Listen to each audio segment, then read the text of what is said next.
Let's get into the news. There was a lot to talk about. It was week one of the season, even though we only had 4 games. So many things happened, one of which was Jacob deGrom returned to the Major League mound, and he did what Jacob deGrom does. Through 5 innings, he gave up 0 runs. He allowed 2 hits over those 5 shutout innings and almost hit his pitch count of 75, got to 73, and the Rangers took the game over the Red Sox 3-2.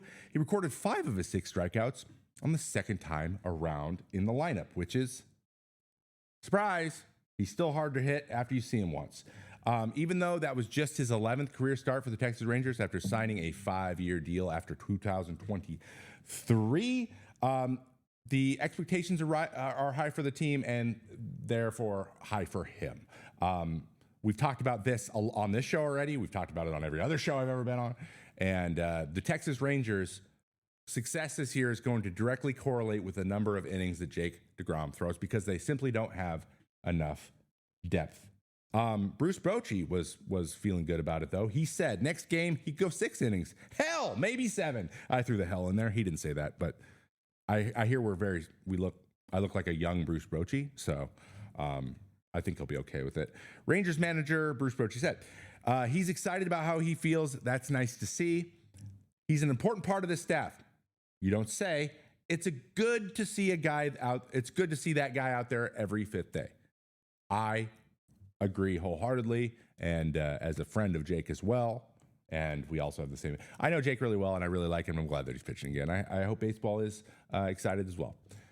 Ryan Nelson, Arizona Diamondbacks, becomes the first pitcher other than Shohei Ohtani to record a hit in the universal DH era. No, since DH went to both leagues, no pitcher has had a hit, except for obviously Shohei Ohtani. When we're like, oh, no one's done that before, Shohei probably did it. So we all know that. So as part of a game turning 8-run 8th inning against Chicago Cubs, the right-handed pitcher Ryan Nelson had to hit because of a double switch that was done in the 7th. Now, if you don't know what a double switch is, basically you lose your DH. The pitcher then has to hit, whoever's pitching has to hit in the DH spot. But what it does is it moves that spot back in the lineup. So like if you're at the 8th spot in the order, you can double switch to get it like the 7th spot is the pitcher spot. And then you can just pinch hit when it comes back around. Unfortunately, the pitcher that was pitching, they scored so many runs that they came back around and that spot came up again and the pitcher that was pitching had to hit. What did he do? He singled through the right side, ended up getting an RBI but unfortunately, Gino Suarez was thrown out at home, and then later scored a run on Alec Thomas's single. So good for you, Ryan Nelson. Way to do your job and do as asked of you. That is what every major league team needs. Sad times in Atlanta. The Milwaukee Braves, I almost just said. Pardon? The Atlanta Braves opened the season 0-4, losing all 4 games in San Diego. The Braves are shut out in the last 2 games and are 0-4 for the first time since 2021.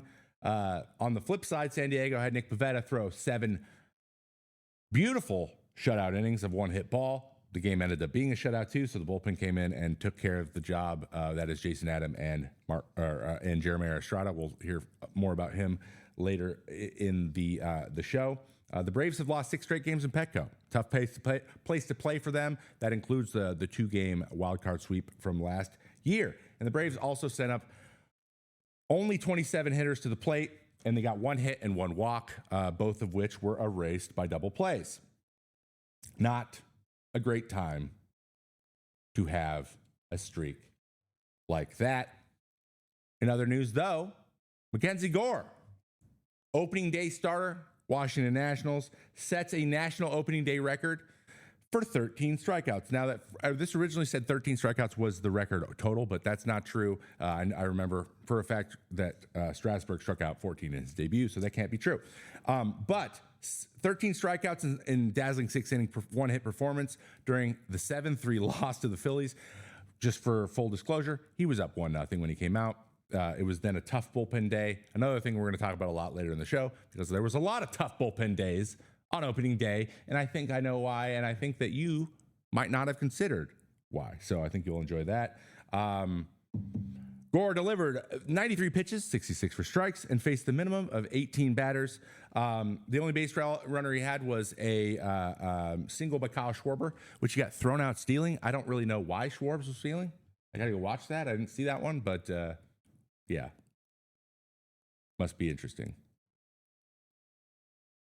All right.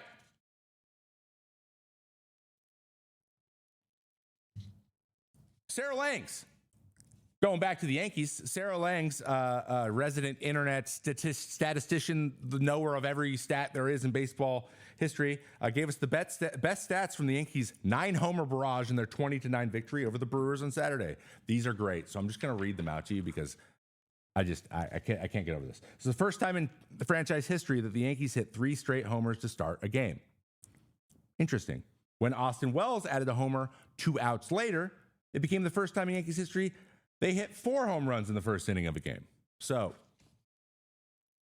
they started with 3. They gave him a little break. Be like, you know what? You guys will settle down. No, you won't. Boom, another one. So there's 4 in the first inning. Then Paul Goldschmidt began the barrage with the leadoff home run in his first career game, hitting first, which was the second game of the season.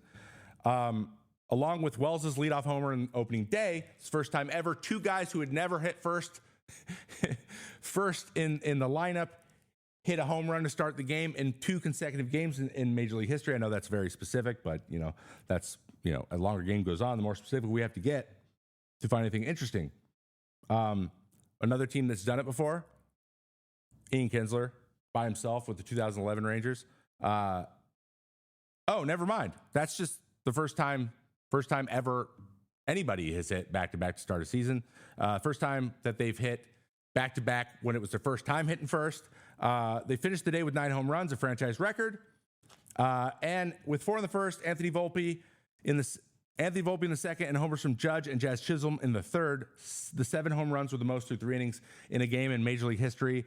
5 home runs in the first 2 innings was also a record for most home runs hit in the first 2 innings of a Major League game. So they broke all the records. It's kind of like Ohtani's game last year where he went 50-50, 40-40. Let's just break all the records at the same time. So that's incredible. That's incredible. There's been a lot of records actually happening this year.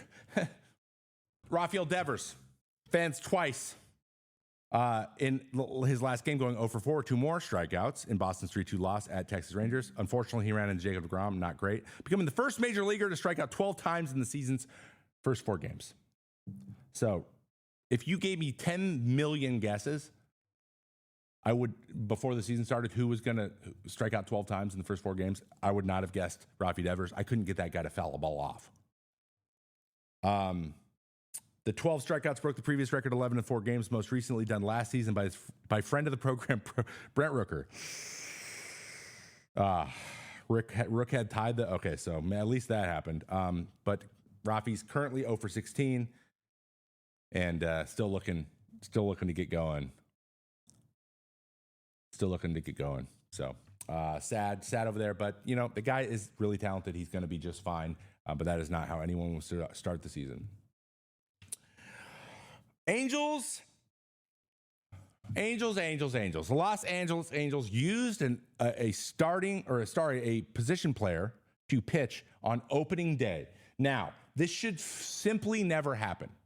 Like, this shouldn't be possible because every single guy who has any ability to pitch on your roster can pitch that day. Everybody.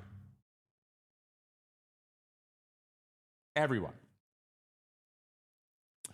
After Yusei Kikuchi and former second-round pick Ryan Johnson, who also made his debut on opening day without pitching in the minors, combined to surrender 8 runs across 7 2/3 innings. Down 8-1, they brought in Nicky Lopez to pitch. Who are they playing? The Chicago White Sox, a team who broke the loss record last year. That's just for a team that's like, man, we've really got to turn this thing around. No cell phones in the clubhouse. And they look out there and Nicky's pitching. They're like, dude, this is not how you want to start the season. Not how you want to start the season. So I thought it was funny. I thought it was maybe the most Angels things I could ever seen before. But You know, it is what it is. They did bounce back, though, and got some better pitching the next couple of days and pulled off some wins. So there's that. It didn't just keep going. They're not over 4. They have a better record than the Braves. Okay. And then lastly, Tyler O'Neill. Speaking of starting off the season the right way, Tyler O'Neill hit his 6th opening day home run in a row. And it was a 3-run piece.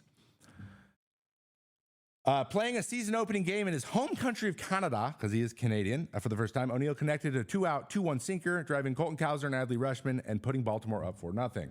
He went 3 for 3. He also just rakes. He doesn't just hit homers. He just straight up rakes on opening day. It's absolutely incredible. So O'Neill stole possession of the mark of the record all time when he connected on his lone opening day homer with the Boston Red Sox last year. So 6 is the record. It was 4, now it's 6, and it'll be tough to break that one. That is one that is going to be a tough one. Tough one to break. So good for you, Tyler. Good to like to see it.